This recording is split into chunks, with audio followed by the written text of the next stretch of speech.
vivre sans le Saint-Esprit? Comment vivre sans être convaincu? Seigneur, ce matin, quelle joie de pouvoir réaliser que je ne vaux rien sans toi. Quelle joie de réaliser, Seigneur, que tu vas bénir mon frère pour ton peuple. Oui, Jésus. Seigneur, sers-toi de lui. Alléluia. Comme cet instrument, Seigneur, que toi, tu sais comment, Seigneur, parler. Seigneur, merci pour Jonathan. Merci pour son foyer. Seigneur, merci pour Dieu ce soit la matin. gloire, Jésus. Nous ne voulons pas faire connaître nos problèmes parce que tu les connais. Mais Seigneur, nous voulons que tu Merci, nous parles. Seigneur. Gloire à Dieu. J'ai de la joie d'être avec toi. Gloire à J'ai Dieu. de la joie de Alléluia. souffrir avec toi. Alléluia. Seigneur, tu connais nos problèmes ce matin. Amen. Viens soigner ton peuple. Amen. Seigneur, nous avons besoin de toi pour aller plus loin. Oui, amen. Seigneur, merci pour ce matin. Amen. Et à C'est vrai, toi Jésus. toute la gloire, Fils de Dieu. Tu viens de nous.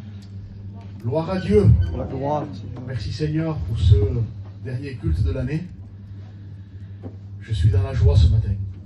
Parce que je peux réaliser que tout au long de cette année, bien malgré les diverses épreuves qu'on a passées, les difficultés, on a vu que le Seigneur a été fidèle envers nos vies. Et je peux dire gloire à Dieu ce matin, parce que je vous promets que ce n'est pas à cause de notre fidélité. C'est vrai. Si on le réfléchit, si on le réalise, l'homme religieux mettra sa fidélité en avant. Mettra ses efforts en avant. Et quand quelqu'un ne fera pas comme lui, eh bien, il sera discriminé, sera rejeté, la personne qui ne sera pas comme lui. Ça, c'est l'homme religieux. Mais l'homme né de nouveau, l'homme qui est régénéré, l'homme qui est renouvelé. Parce que vous savez qu'on a besoin d'être renouvelé tout au long de notre vie chrétienne. Pas simplement une fois par an, sinon on devient religieux. Anthony, si on est renouvelé une fois par an, on devient religieux. C'est pas qu'on veut le devenir religieux, c'est que le cœur s'endurcit. Et quand le cœur s'endurcit, je vous promets qu'on ne s'en rend même pas compte que le cœur s'endurcit. Alors on a besoin d'être renouvelé tous les jours. La Bible dira dans le livre des Hébreux, si ma mémoire est bonne, exhortez-vous tous les jours, afin que vos cœurs ne s'endurcissent pas par la séduction du péché. Et vous savez, des fois j'entends dire, encore à la réunion, encore venir les frères. Mon frère, c'est vital. J'en ai besoin. Amen. Tu en as besoin. C'est vrai. Non pas simplement de se réunir ici pour avoir du copinage, parce qu'on a personne où aller, on ne sait pas où aller, on ne sait pas quoi faire, alors il n'y a rien à la télévision, je viens à l'église pour passer un moment, et des fois on critique, ça c'est l'homme religieux ça. Non, j'ai besoin de me réunir avec mes frères pour pas que mon cœur s'endurcisse. Amen. Amen. Gloire à Dieu. Amen. David disait, je suis dans la joie quand on me dit allons dans la maison de l'Éternel. Gloire à Dieu. Je viens à la maison de Dieu non pas pour passer un petit moment comme ça, non, parce que je veux réaliser que dans le cœur de mes frères, il y a un trésor. Et je peux apprendre d'eux. Amen. Quand on vient dans cet état d'esprit, les frères, c'est la bénédiction C'est assurée. vrai, c'est vrai. Si maintenant on vient pour apporter, c'est pas la bénédiction assurée, tu vas repartir chez toi, tout triste parce que tu diras, mes frères n'ont fait aucun cas de moi. Et justement, on va voir ensemble ce matin l'histoire d'un homme qui a voulu apporter, et à force d'apporter, eh bien, il s'est découragé parce que justement, il y a des souffrances qu'on peut se créer nous-mêmes, et j'aimerais qu'on se les épargne un peu, ces souffrances. Gloire à Dieu. Et j'aimerais qu'on se mette en garde, plutôt que la parole de Dieu nous mette en garde. Non pas moi, mais que la parole de Dieu nous mette en garde contre certaines souffrances qu'on peut s'épargner. Amen. Je vous promets qu'on peut s'épargner certaines souffrances. J'aimerais lire avec vous la Bible, parce qu'il n'y a qu'elle qui a raison. Amen. Amen. Il n'y a que la parole de Dieu qui a raison. Oui, amen. Il y a quelques temps en arrière, un frère m'a fait une remarque, mais c'était pas un reproche, au contraire, il m'a encouragé. Parce que vous savez que même nous, les serviteurs de Dieu, on a besoin d'être encouragés. Il m'a dit, c'est bien, Jonathan, tu as prêché la parole de Dieu ce matin, et tu as cité des textes. Mais j'ai dit, heureusement qu'on cite des textes. Non, mais des fois, on prêche nos convictions. Et il a raison, c'est vrai. Des fois, on met plus en avant nos convictions que la parole. Et je crois que vous avez des années de conversion, et vous n'en avez que faire de mes convictions. Vous avez besoin plutôt d'entendre la parole de Dieu. Et quand je vais prêcher ce matin, vous avez le droit d'être des Béréens. Les Béréens, c'est ce qu'ils faisaient, ils contrôlaient les Écritures. Ils contrôlaient, quand Paul prêchait, ils contrôlaient les Écritures. Vous avez le droit aussi de le faire. Parce qu'on vit un temps difficile et qu'on ne doit pas être entraîné à tout vent de doctrine, mais que le cœur soit fermé par la grâce. Amen. Que Dieu soit béni. Voulez-vous qu'on lise dans l'Épître de Pierre et le cantique de la sœur Laetitia, justement, on a parlé de souffrance, d'épreuves, et nous allons parler de ça ce matin. Hein? Des souffrances et des épreuves. Mais elles ne sont pas négatives. Au premier abord, on les voit négatives, nous, les souffrances, les épreuves, mais non, elles ne sont pas négatives. Elles nous servent à quelque chose. Elles nous servent à réfléchir. Amen. La Bible dira dans Éphésiens, chapitre 7, verset 14, « Au jour du bonheur, sois heureux, et au jour du malheur, Isaac, réfléchis. » Amen. Il y en aura. Peut-être tu n'as pas connu, tu es jeune encore, mais il y en aura. Il y aura des jours de malheur. Et nous, des fois, quand on entend le mot malheur, on voit le mot drame. Vous voulez que je vous dise ce qu'il me dit Google sur le mot malheur? Je l'ai écrit, parce que j'ai besoin de lui aussi. Google, c'est le Larousse. Larousse, il m'explique que ça veut dire le mot malheur. Nous, on croit que c'est quelque chose qui nous arrive de dramatique, malheur. Eh bien, le mot malheur veut dire détresse. Ça nous correspond à nous tous. Il y a des jours où tu te lèves dans la joie, et il y a des jours où tu te lèves dans la détresse, ou dans la tristesse, parce qu'il y a une mauvaise nouvelle qui est venue. C'est ça le malheur. Malheur veut dire douleur, épreuve, peine, supplice, tourment et tracas. Malheur. C'est pas, il m'est arrivé un drame, hein, malheur, hein, mais c'est tout ça, c'est tous les mots qu'on a cités, malheur. Alors, la Bible dira, au jour du bonheur, sois heureux, mais au jour du malheur, réfléchis. Amen. Amen. La réflexion apporte des choses positives. C'est vrai. La Bible dira dans Proverbe, l'homme qui réfléchit sur les choses trouve le bonheur. Amen. Amen. C'est vrai, Seigneur. Celui qui réfléchit sur les choses, l'homme ou la femme, hein, trouve le bonheur. Alors justement, les souffrances de la vie, les tracas, les peines, les douleurs, les tristesses, les tracas de la vie, doivent nous apporter à un but, à réfléchir. Amen. Alors voulez-vous qu'on lise dans l'Épître de Pierre, chapitre 1, verset 6. C'est là ce qui fait votre joie. Quoique maintenant, puisqu'il le faut, ah, il parle de joie et après il parle d'autre chose. Puisqu'il le faut, ça veut dire c'est impératif. Il le faut, c'est important que cela vous arrive. Oh Dieu. Mais nous, cette chose-là, on ne la veut pas. Et là, Pierre dit, puisqu'il le faut, que vous soyez attristés pour un peu de temps. Pour un peu de temps. Hein. Vous savez que quand il y a une épreuve, des fois, le diable vient et il nous montre l'épreuve comme une éternité. Elle va s'éterniser, l'épreuve. Mais non, la Bible nous dit, elle ne s'éternise pas, l'épreuve. Car il le faut que vous soyez éprouvés, attristés, pour un peu de temps. Par diverses épreuves, afin que l'épreuve de votre foi, plus précieuse que l'or périssable, qui cependant est éprouvé par le feu, ait pour résultat la louange, la gloire et l'honneur lorsque Jésus-Christ apparaîtra. Gloire à Dieu. Amen. Et maintenant, nous allons lire aussi dans le livre de Jacques, chapitre 1, verset 2. Mes frères, c'est à nous que ça s'adresse, hein? C'est à l'Église. Vous êtes l'Église de Jésus-Christ, non? Amen. On est l'Église de Jésus-Christ, dont nous sommes des frères. Mes frères, regardez comme un sujet de joie complète. C'est pas facile, hein? Non, c'est pas facile. C'est vrai ou pas? Maman. Regardez comme un sujet de joie complète les diverses épreuves auxquelles vous pouvez être exposés, Ah, Seigneur. sachant que l'épreuve de votre foi produit la patience. Mais il faut que la patience accomplisse parfaitement son œuvre, Alléluia. afin que vous soyez parfaits et accomplis sans faillir en rien. Si quelqu'un d'entre vous manque de sagesse, qu'il la demande à Dieu, qui donne à tous, Amen. simplement et sans reproche, Amen. et elle lui sera donnée, mais qu'il la demande avec foi, sans douter, car celui qui doute est semblable au flot de la mer, agité par le vent et poussé de côté et d'autre. Qu'un tel homme ne s'imagine pas qu'il recevra quelque chose du Seigneur, car c'est un homme irrésolu, inconstant dans toutes ses voies. Il est beau ce passage, hein? Oui. J'aimerais qu'on prie le Seigneur encore une fois. Alléluia. Tony, tu le fais? Nous voulons te bénir. Te bénir pour ta parole, Seigneur. Ta parole qui veut susciter à nous, Seigneur, la foi dans l'épreuve. Amen. Oui, c'est ça. Seigneur, Amen. garde-nous du mal. Garde-nous des faux raisonnements. Amen. La gloire. Que toutes nos pensées soient captives à l'obéissance de ta parole. Oui. Bénis ton serviteur. Accorde-y clarté pour exprimer la pensée de Dieu. Oui. Amen. Au nom de Jésus. Amen. Gloire à Dieu. Donc nous avons vu ensemble ces deux lectures de la parole du Seigneur. L'une dit, puisqu'il le faut, que vous soyez éprouvés par diverses épreuves, parce qu'il le faut. Et Jacques dira, de considérer comme un sujet de joie complète les diverses épreuves par lesquelles on est exposé. Ça produit deux choses, là, l'épreuve. Une, elle produit la patience, on a vu ensemble. Quand nous sommes dans l'épreuve, eh bien, comme je disais après, d'abord on réfléchit pourquoi on y est. Pourquoi on y est rentré aussi.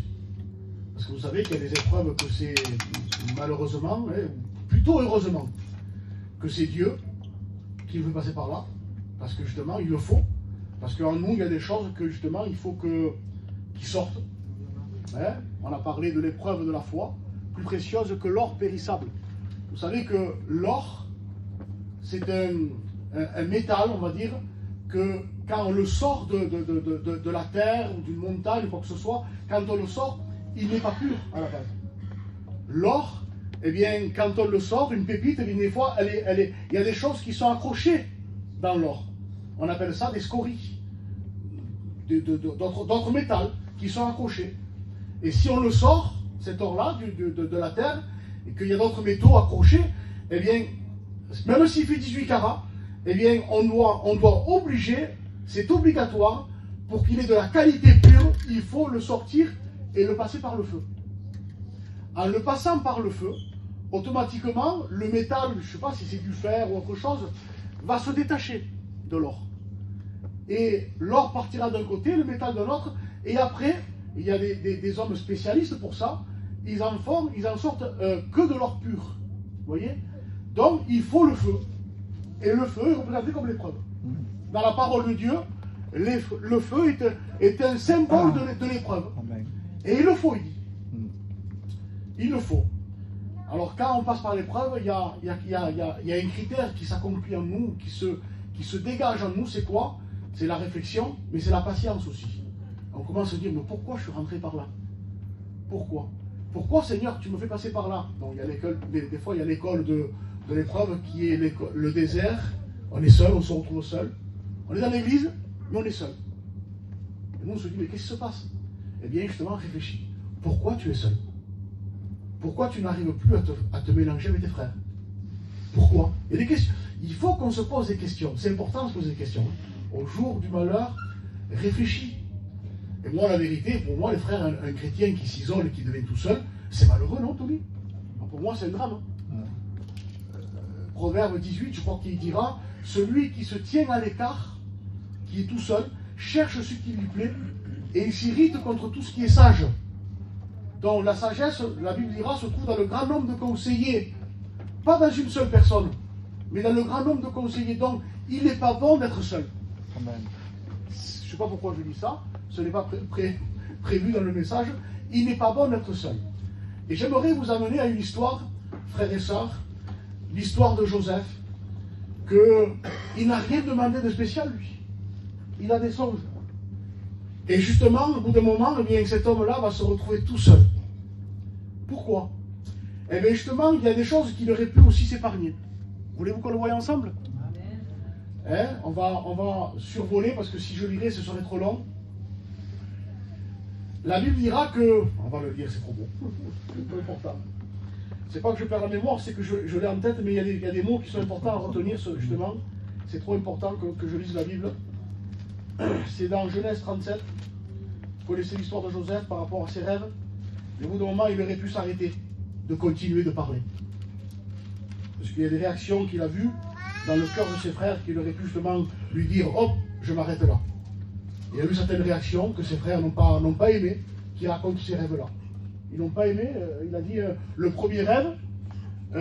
En plus, la Bible dira que son père le préférait à tous ses autres fils, parce qu'il a eu dans sa vieillesse, et il lui a donné un vêtement, une tunique de plusieurs couleurs, dont certainement, ces choses-là, eh bien, ont déplu à Ruben, à Isaacar, à Nephtali, à tous ses autres frères, là, vous comprenez très bien. Donc, ça a provoqué en eux de la jalousie. De la jalousie. Quand il y a une approbation des fois sur un chrétien, vous savez que ça arrive ça, quand un chrétien vit et qui est rempli du Saint-Esprit, il y a une approbation de Dieu. C'est normal ça. Et d'autres qui ne sont pas remplis du Saint-Esprit, il n'y a pas une approbation de Dieu. Eh bien, ces chrétiens-là qui n'ont pas une approbation de Dieu, qui ne sont pas ouais, quand ils voient un chrétien, peut-être ça n'arrive pas ici, mais chez nous c'est arrivé aussi, mais quand ils voient un chrétien rempli du Saint-Esprit que Dieu l'utilise, au lieu de s'en réjouir, qu'est-ce qu'ils font? Ils grincent des dents. Et de la jalousie. Pourquoi lui plus, pourquoi pas moi? Ça vous arrive pas, si vous êtes l'église parfaite à Arles. Mais nous on l'a connu. Eh bien Joseph, lui, au bout d'un moment, il a connu ça. Alors, on le lit, on va voir ensemble. Alors,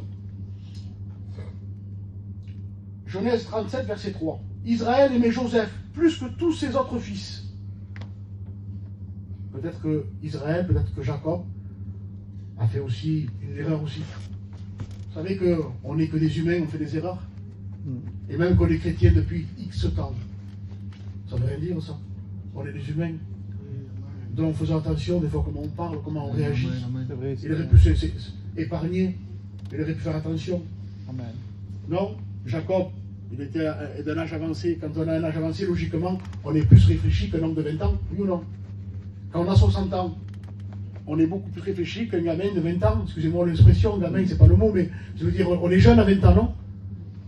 Oui ou non? On est comme ça. On dit que quelqu'un est posé à 50 ans, 60 ans. C'est normal. Eh bien, je pense que Jacob aurait pu s'épargner. Alors, il le préféra à Joseph plus que tous ses autres fils, parce qu'il avait eu dans sa vieillesse. Et il lui fit une tunique de plusieurs couleurs. Ses frères virent que leur père l'aimait plus que tous. Ils le prirent en haine et ne pouvaient lui parler avec amitié. Ils n'arrivaient plus à parler à Joseph avec amitié. Parce qu'ils ont vu que leur père aimait Joseph plus qu'eux. Joseph eut un songe. Il le raconta à ses frères, qui le haïrent encore davantage. Le premier songe. Il leur dit, écoutez donc ce songe que j'ai eu. Nous étions à lier des gerbes au milieu des champs. Et voici ma gerbe se leva et se tint debout. Et vos gerbes l'entourèrent et se prosternèrent devant elle. Ses frères lui dirent, est-ce que tu régneras sur nous? Est-ce que tu nous gouverneras? Et ils le haïrent encore davantage, à cause de ses songes et à cause de ses paroles. Il eut encore un autre songe, et il le raconta à ses frères. Je pense que le deuxième songe, il aurait pu s'arrêter. Ouais. Oui ou non? Si je vois une réaction, moi, je dis à Nicodème quelque chose, et que je vois que la chose que je lui dis, au lieu de le prendre avec joie, il le prend en grippe, eh bien je m'arrêterai de parler. Hein. C'est vrai. Vous comprenez?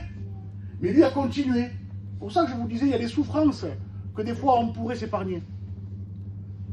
La Bible dira, quand vous souffrez, c'est dans l'épître de Pierre aussi, quand vous souffrez, que ce soit pour la cause de l'évangile. Si vous souffrez pour la cause de l'évangile, l'Esprit de Dieu, l'Esprit de gloire repose sur vous. Amen. Gloire à Dieu. Amen. C'est beau que l'Esprit de Dieu, l'Esprit de gloire repose sur nous. Mais il y a une autre souffrance, dira Pierre. Il dit, quand vous vous ingérez dans les affaires des autres, alors vous allez souffrir. Mais quelle souffrance inutile. Quelle souffrance gratuite. À l'époque, il y avait le franc, on disait, c'est une souffrance à 2 francs. Ça ne servait à rien. On aurait pu s'en épargner. Occupons-nous d'abord de nos maisons. Amen. Je pense qu'il y a assez de choses pour s'occuper chez nous. Avant de chercher ce qu'il y a à nettoyer la maison de ton prochain ou de ton frère. Non, non, non. D'abord, c'est chez nous. L'église commence chez nous. La vraie église commence dans ma maison, dans mon foyer. Moi, ma femme et mes enfants. Et quand là, je vois que j'arrive à... Parce que croyez-moi, quand on commence à considérer le besoin qu'il y a chez nous, on n'a plus le temps de considérer le besoin des autres. C'est vrai. Alors, je vous promets, hein, quand on s'y applique vraiment, quand on commence à dire, ouh, dans ma maison, il y a tel problème, il y a tel problème, il y a telle difficulté. Seigneur, il n'y a rien qui est parfait encore chez moi. Et je commence à me concentrer, j'ai plus le temps de commencer à regarder la maison de mon frère. Franchement, c'est inutile. Maintenant, c'est pour regarder, pour voir, Seigneur, il y a un besoin, ou mettre la main à la poche, il y a un besoin, je vais y aller, pas pareil ça. Ça, c'est un besoin d'amour. Mais c'est pour regarder, de dire, maman, il y a du besoin là. Ouh là là, cette maison, hein, elle n'est pas épargnée, hein, mais dans le cœur, il y a un zèle amer. Et quand il y a un zèle amer, un esprit qui dispute, la sagesse de Dieu n'y est pas. Alors là, Joseph continue, il continue ses rêves. Il aurait pu s'arrêter là-haut au premier, mais bon, il voit pourtant que le cœur de ses frères n'est pas content. Il eut encore un autre songe, il le raconta à ses frères, il dit, j'ai eu encore un songe. Et voici le soleil, la lune et 11 étoiles se prosternaient devant moi. Indirectement, il est en train de dire à ses frères, mais le soleil c'est papa, la lune c'est maman, et les 11 étoiles c'est vous. C'est clair, hein, puisqu'ils sont 12. Oui. Il est clair là, non? J'ai vu le soleil, la lune et les 11 étoiles qui se sont prosternées devant moi. Alors écoutez la réponse de leur frère. Il le raconta à son père et à ses frères. Son père le réprimanda Et il lui dit, que signifie ce songe que tu as eu? Faut-il que nous venions, moi, ta mère et tes frères, nous prosterner à terre devant toi? Ses frères eurent de l'envie contre lui, mais son père garda le souvenir de ces choses. Gloire à Dieu. Ça me paraît que c'est négatif, hein? Mais non, c'est pas négatif. Il y a du positif en Dieu. Même nos maladresses. C'est grand ça. Même nos maladresses, Dieu des fois s'en sert. Il ne voudrait pas qu'on en arrive là. Il ne veut pas qu'on se querelle. Non, non, il voudrait qu'il y ait que de l'amour dans l'Église. Dans l'Église de Jésus-Christ, il veut qu'il y ait que de sainteté et de l'amour. Amen. Et du respect entre nous. Mais des fois, il y a des maladresses. Et ça arrive. Et même les maladresses ne sont pas les échecs. Parce que dans nos maladresses, Dieu veut nous enseigner. Dieu veut nous parler. Amen. Dieu veut nous apprendre la sagesse dans notre maladresse. Et j'ai compris justement, les frères, quand Jacques dit, si quelqu'un manque de sagesse, qu'il la demande. J'ai compris que c'est lié justement à la souffrance. Vous savez qu'il y a deux sortes de réactions dans la souffrance. Quand on souffre, on se replie sur nous-mêmes. C'est vrai ou pas? Logiquement, c'est comme ça. Quand on souffre, on commence à se replier, on commence à rentrer à nous-mêmes. Et comme je disais, on commence à réfléchir. Pourquoi je souffre? Pourquoi j'en suis là? Mais tu as la deuxième réaction aussi. Dans la souffrance, tu as la personne qui devient après insensée. Et que j'y te tourne. J'en ai connu comme ça. J'ai connu des foyers, ça n'allait pas dans la maison, le mari avec la compagne avec le compagnon, ça n'allait pas. Alors je voyais le chrétien qui commençait à chercher Dieu, pourquoi ça ne va pas, il se posait des questions, et c'est important de se poser des questions. Pourquoi ça ne va pas? Après la compagne, pareil, se posait des questions. Et au bout d'un moment, eh bien, il y en a un de deux qui commence à se révolter. Quand ça dure trop longtemps, qu'il n'y a personne qui veut céder, parce que des fois on veut céder, mais entre nous, non, la Bible dira, ou plutôt une image que j'ai donnée un jour, je ne sais pas si Tony s'en rappellera, qu'on avait eu de nos frères, c'était Ézéchiel qui nous avait montré cette image. Il nous avait montré un triangle. Je ne sais pas si vous vous rappelez. Il nous a montré ce triangle, et en haut du triangle, il y a le nom Jésus. Et en bas, on va dire qu'il y a mon nom, et le nom de ma compagne. Et nous, on veut être unis en bas, ensemble. Alors moi, je tire la corde de mon côté, elle tire la corde de son côté. Mais on n'a pas grandi de la même manière, moi et elle. Vous comprenez?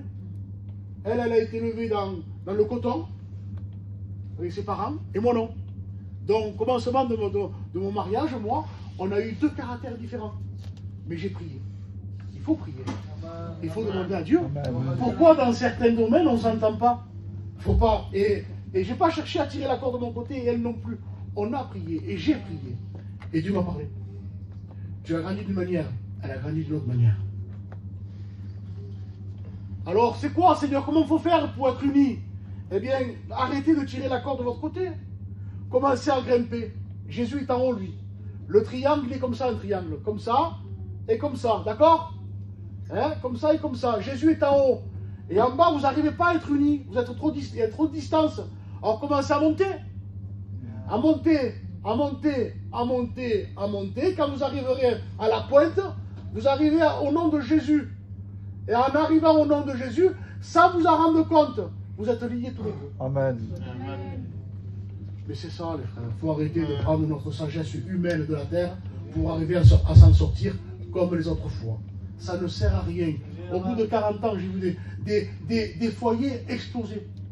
Mais il y a 40 ans, 50 ans, au bout de 50 ans de mariage, ils sont mariés à 20 ans, ils ont 70 ans. Vous n'avez jamais vu ça? Je l'ai vu ça. 70 ans, c'est pareil encore.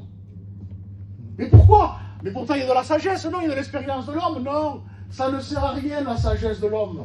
Elle est inutile. C'est vrai. La Bible dira qu'il y a deux sortes de sagesse. Il y a la sagesse d'en haut, qui vient de Dieu, qu'elle est pure, qu'elle est pacifique, conciliante.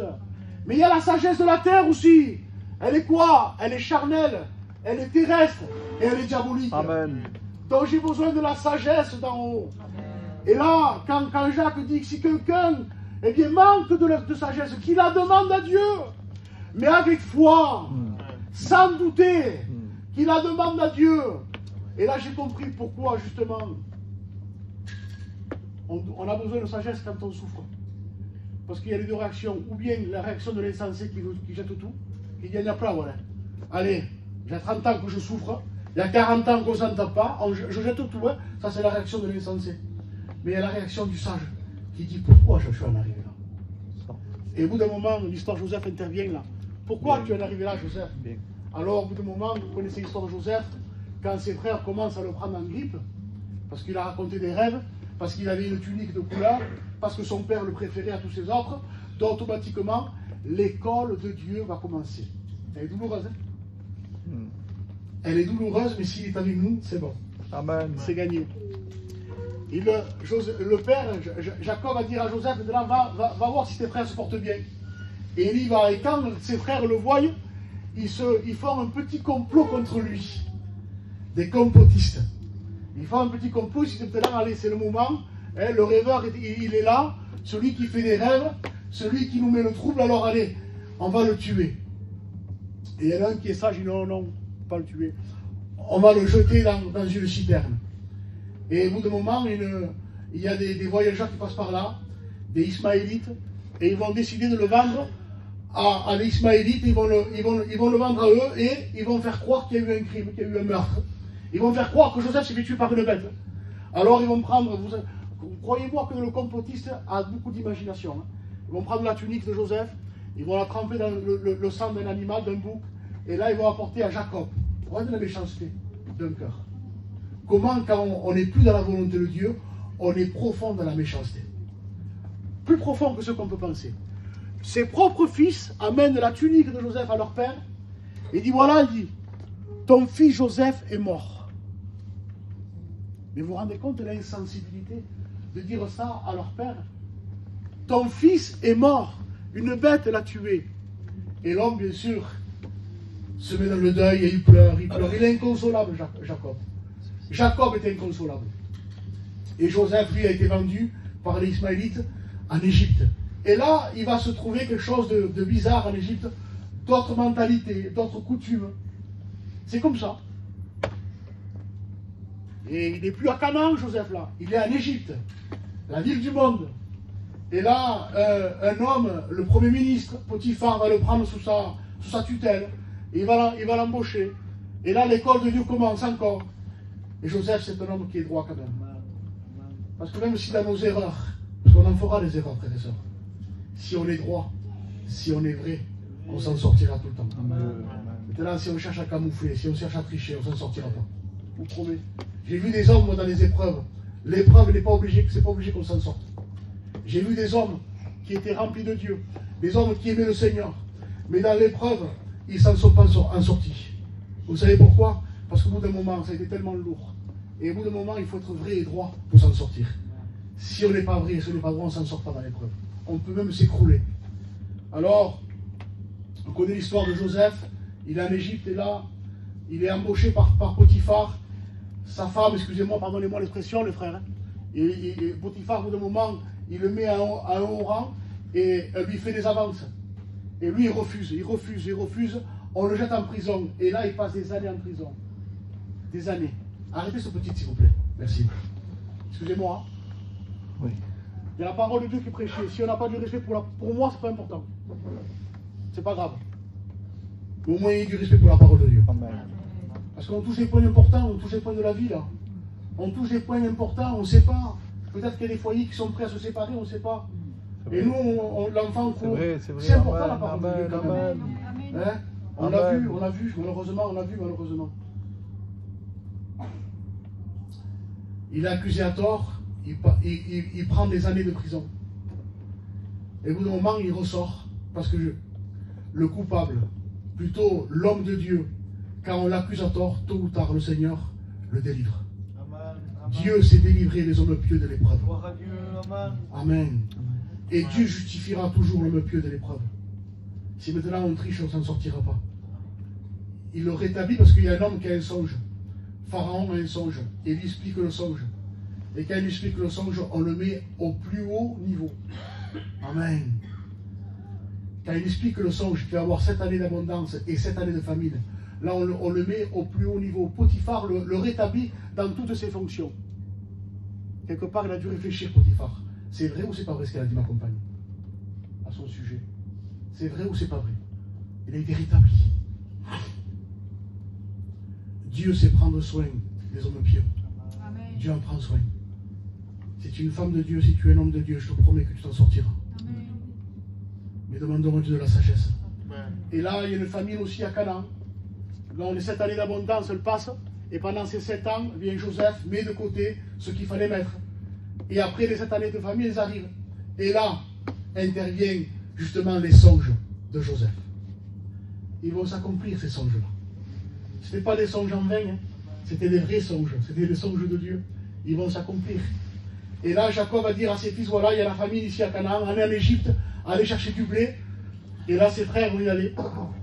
Les fils de Jacob vont aller à Canaan, mais eux, ils ne reconnurent pas Joseph.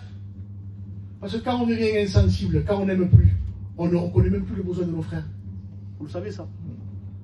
Mais quand on est sensible, quand on aime, on reconnaît le besoin de nos frères. Amen. Alors eux montent là en Égypte et ils ne reconnaissent pas Joseph. Il est ministre là, Joseph. Il est l'homme établi. Ça y est, c'est lui, le gouverneur surtout. Mais lui, comme il aime, il les reconnaît. Il reconnaît ses frères. Parce que pendant toutes ces années en prison, je vous promets qu'il y a eu un travail de Dieu dans son cœur. Dieu ne pouvait pas le relâcher avant. Pourquoi? Dieu ne peut pas nous relâcher avant d'une épreuve. Vous savez pourquoi? Parce qu'il n'y a pas guérison. S'il n'y a pas guérison, ça ne sert à rien, Raymond, que Dieu te relâche ton épreuve. Parce que s'il te relâche, tu vas devenir un maladroit encore. S'il n'y a pas guérison dans ton cœur. S'il te relâche avant le moment qu'il faut, tu seras maladroit, tu vas recommencer encore tes erreurs. Ou lui, ou moi, ou qui que ce soit, vous comprenez très bien. Et on va retarder le temps de l'accomplissement de Dieu.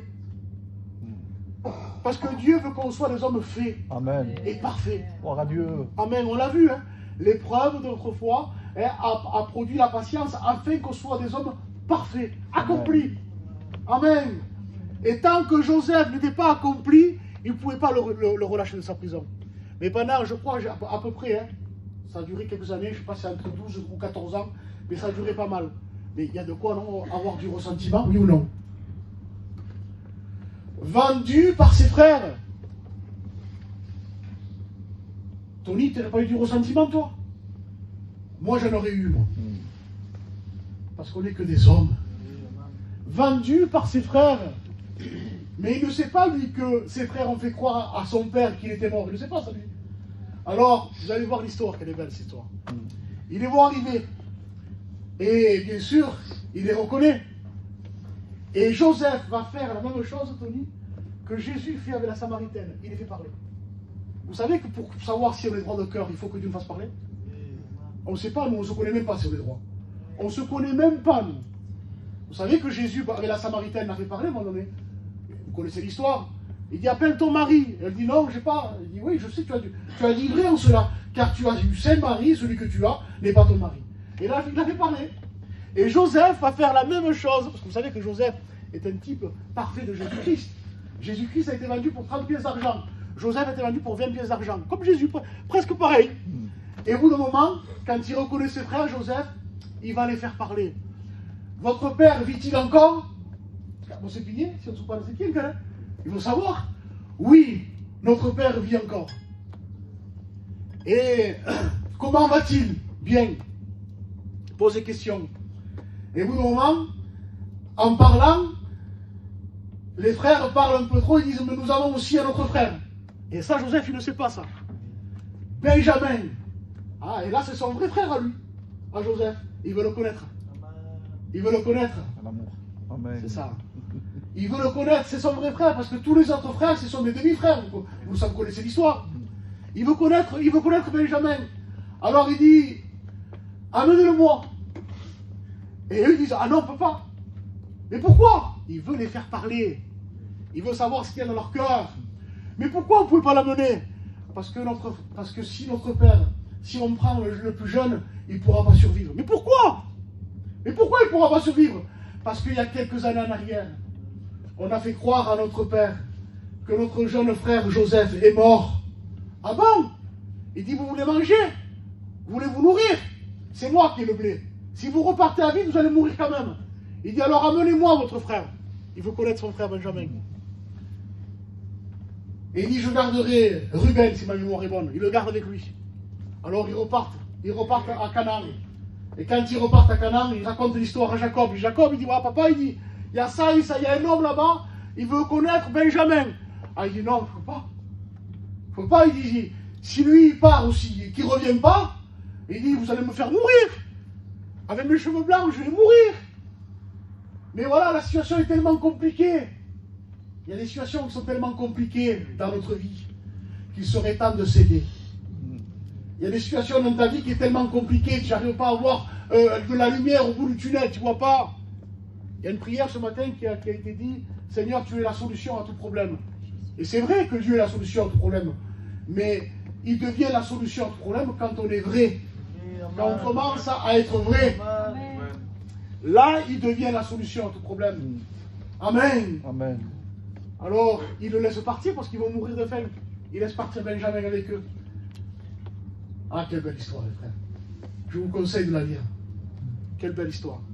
Et au bout d'un moment, eh bien, on connaît l'histoire. Après, Jacob revient aussi avec tout son troupeau, avec tout le monde. Ils viennent en Égypte et là, c'est les retrouvailles. Joseph revoit son père. Ils s'embrassent. Il y a une harmonie terrible. Il y a quelque chose de merveilleux. Que Dieu soit béni. Donc, quand on est droit, on s'en sort toujours. Quand on est tricheur, on ne s'en sort pas. Vous savez que dans la Bible, il y avait un homme qui avait triché.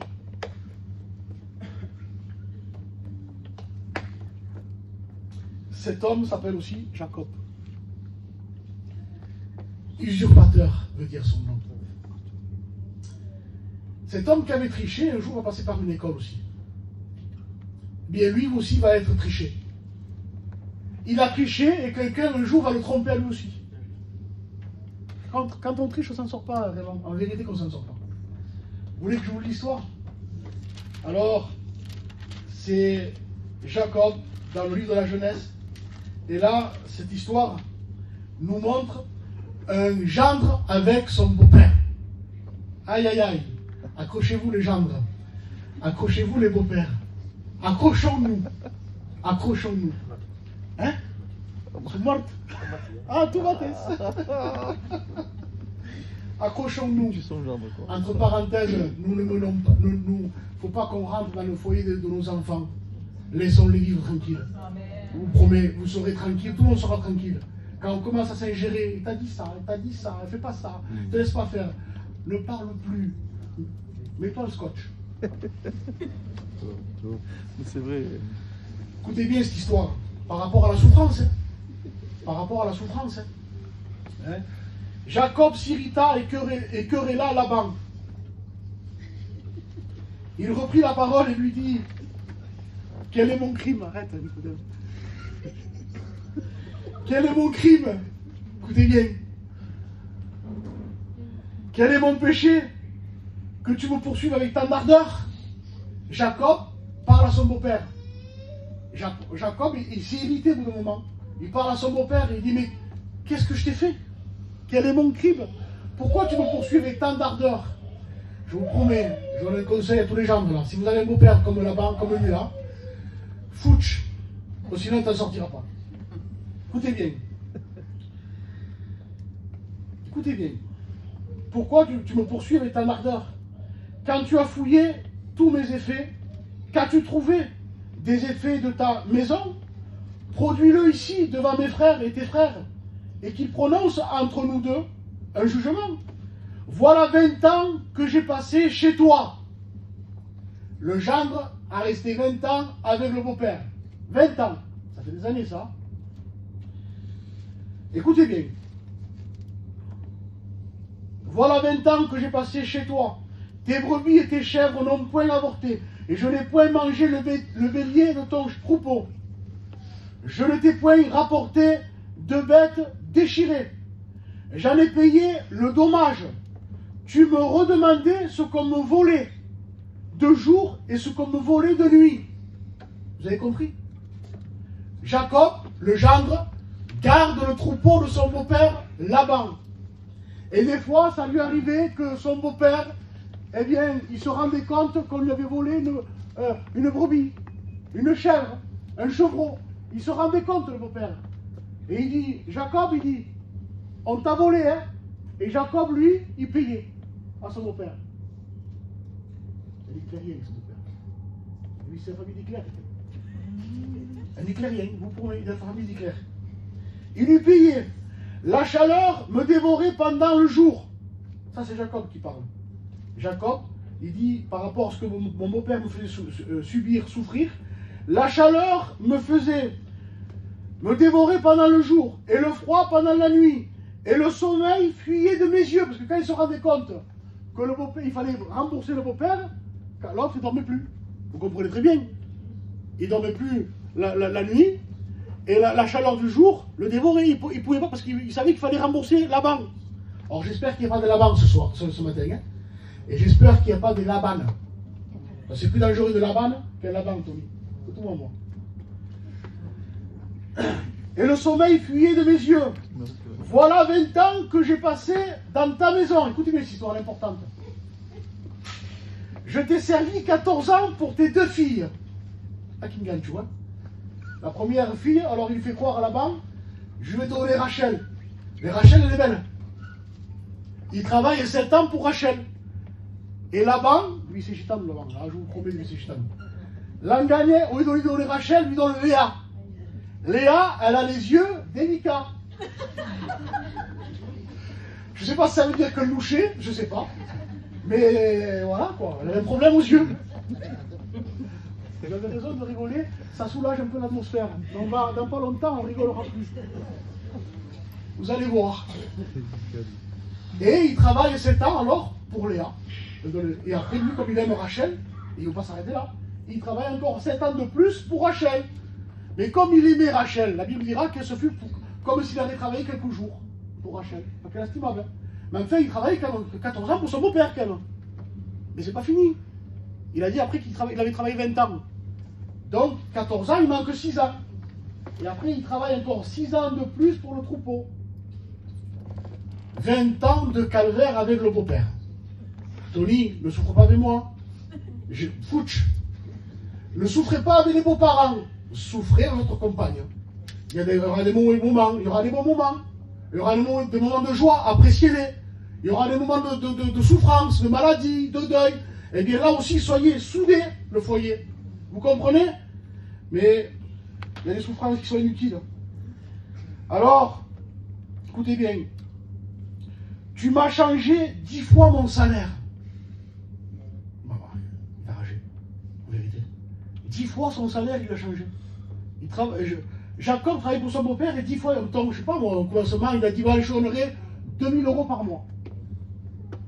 Après, quelques temps après, 1900. Et après, 1800. Et les années passent. Pendant 6 ans, qu'il travaille pour le troupeau, il change le salaire. Et à la fille, bien, qui a donné 200 €. Pas savoir. Je sais pas. Tu as changé 10 fois mon salaire. Si je n'eusse pas eu pour moi le Dieu de mon père, ah, que c'est beau ça. Heureusement que le Dieu de son père Abraham, d'Isaac, amen. Heureusement que Dieu est avec lui. Amen. Heureusement, et dans nos épreuves, si Dieu n'est pas avec nous, on est mort. C'est vrai. Si je n'eusse pas eu le Dieu de mon père, le Dieu d'Abraham, celui qui craint Isaac, tu m'aurais maintenant renvoyé à vide. J'aurais eu plus rien. Dieu a vu ma souffrance. Dieu connaît ta souffrance, mon frère. Ma soeur, Dieu connaît ta souffrance. Dieu a vu ma souffrance et le travail de mes mains. Et hier, il a prononcé son jugement. Ça y est, la délivrance est là. Il y a des délivrances avec Dieu. Ne croyons pas que ça va durer l'éternité. Il y a des délivrances avec Dieu. Amen. Soyons droits de cœur. Soyons justes. Amen. Dieu sonde nos cœurs et nos reins. Si on triche, on ne s'en sortira pas. Jacob, lui, avait triché à un moment donné aussi dans sa vie par rapport à où il a voulu voler l'identité. Vous vous rappelez par rapport à son frère Ésaü, quand il vole le droit d'aînesse. Il lui vole le droit d'aînesse pour un plat de lentilles. Il a été usurpateur, il a été voleur, Jacob. Mais ce qu'il a fait aux autres, ça lui est arrivé à lui. Ce que tu feras autour de toi, ça t'arrivera chez toi. Et si ça n'arrive pas à toi, ça t'arrivera à tes enfants. J'ai connu, je vous promets que c'est vrai, Parce que la vie nous enseigne. J'ai connu des belles-mères enragées avec leurs beaux-parents. Pardon, des belles filles enragées avec les beaux-parents. J'en ai connu. Mais si je vous dis enragées, indomptables, insupportables. J'en ai connu. Dieu m'a montré que c'était comme ça la vie. Le cycle de la vie est comme ça. Ce que tu feras aux autres, il te sera fait à toi. Et Jésus va le reprendre. Tu seras mesuré de la manière dont tu as mesuré. C'est marqué comme ça dans la Bible. J'ai vu des belles filles enragées avec les beaux-parents. Et ces belles filles ont grandi, ont pris de l'âge, se sont mariées, et ensuite ont eu des enfants. Et leurs enfants se sont mariés. Eh bien, je vous promets, malheureusement, que leurs belles filles à eux aussi leur ont fait subir ce que eux ont fait subir à leurs beaux-parents. Je vous promets que ça marche comme ça. Il y a un cycle de la vie qu'on ne peut pas passer outre. Si tu fais souffrir ta belle-fille, ton beau-fils, si tu fais souffrir tes beaux-parents, tu passeras par là toi aussi. Afin que tu apprennes dans la vie, parce que la vie doit nous apprendre, frère et sœur. Je vous promets que la vie doit nous apprendre. Si dans Jacques il est dit que celui qui manque de sagesse, qui la demande à Dieu, c'est bien pour quelque chose, non? On a besoin que dans les épreuves, les épreuves de nous faire réfléchir. Jésus. Joseph, lui, est arrivé à aimer ses frères justement parce que dans les épreuves, il a réfléchi. Il a réfléchi, en réfléchissant, il s'est dit quand même, peut-être s'est posé des questions. Le deuxième rêve, j'aurais pu m'en épargner quand même. Il aurait pu se poser des questions. J'aurais pu m'arrêter là. Non, non, il a continué ses rêves. Et dans ses échecs, dans ses maladresses, Dieu s'en est servi. Mais il y a eu qualification. Amen. Est-ce que tu ne voudrais pas ce matin qu'il y ait qualification dans ta vie? Amen. Est-ce que tu ne voudrais pas que Dieu qualifie ta vie au niveau de la sagesse? Alors nous allons demander à Dieu, Seigneur, montre-moi. Montre-moi ce que je ne vois pas. Amen. Tu sais qu'il y a des choses que tu ne vois pas dans ta vie. Tu sais que des fois, il y a besoin de personnes qui viennent te dire, oh, Jonathan, il y a ça dans ta vie, tu ne l'as pas vu. Je lisais encore avant-hier aux jeunes, je disais les frères, c'est dans la confession que Dieu guérit. Je vous promets que ça marche comme ça. On ne peut pas paraître ce qu'on n'est pas. C'est dans la confession que Dieu guérit. Je disais, moi j'ai besoin des frères.